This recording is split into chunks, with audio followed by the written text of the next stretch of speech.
বাজারে red alert দোকান কতগুলো থাকে? কি অ্যালার্ট? Red alert. দোকানের বাইরে দিল লাল খড় একখান বান্ধি রাখিব, লাল খড় মানে ডেঞ্জার।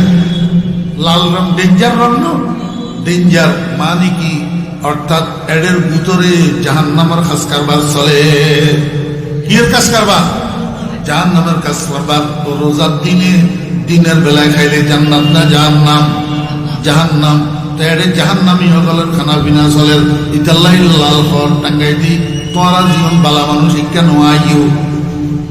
বুঝছেন নি ঘটনা? আল্লাহু আকবার। দিনের যখন 2টা-3টা বাজে মুসলমানের সন্তানেরা ধৈর্য ধরতে পারে না, এবার চুরি করে রোজাটা ভাঙিয়ে ফেলায়। আল্লাহর হাবিব জনাব রাসূলুল্লাহ সাল্লাল্লাহু আলাইহি ওয়াসাল্লাম কয়, আমার উম্মত অধৈর্য হবি না, যত ক্ষুধাই লাগুক এই ক্ষুধায় তুই মরবি না। ধৈর্য ধরি সূর্যাস্ত পর্যন্ত অপেক্ষা কর, ইফতারের পরে খেতে পারবি। আল্লাহর হাবিব বলেন, ওয়াসসাবরু সাওয়াবুল জান্নাহ। ধৈর্য ধরি রোজাটা যদি পুরা করস, ইফতার করানোর পরে শরীর দুর্বল দুর্বল লাগে, মাথা ঘুরাই ঘুরাই মতো লাগে, শরীর কেঁপতেছে কেঁপতেছে মতো লাগে। এই সময়ের মধ্যে আবার তরবির নামাজের জন্য যাইতে, তরবির নামাজ পড়তে, 20 রাকাত পুরা করতে প্রচুর ধৈর্যের দরকার।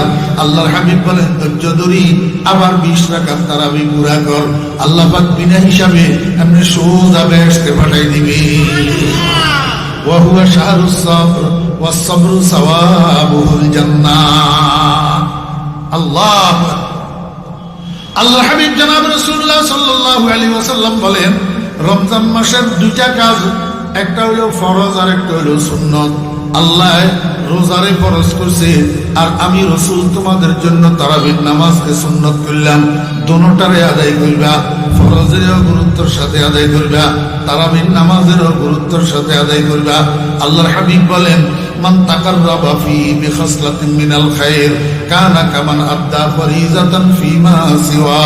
ও আমার উম্মতেরা, রমজান মাসের মধ্যে যদি তোমাদের মধ্য থেকে কেউ একটা নফল ইবাদত করে, অন্য মাসের ফরজের সওয়াব পাবে।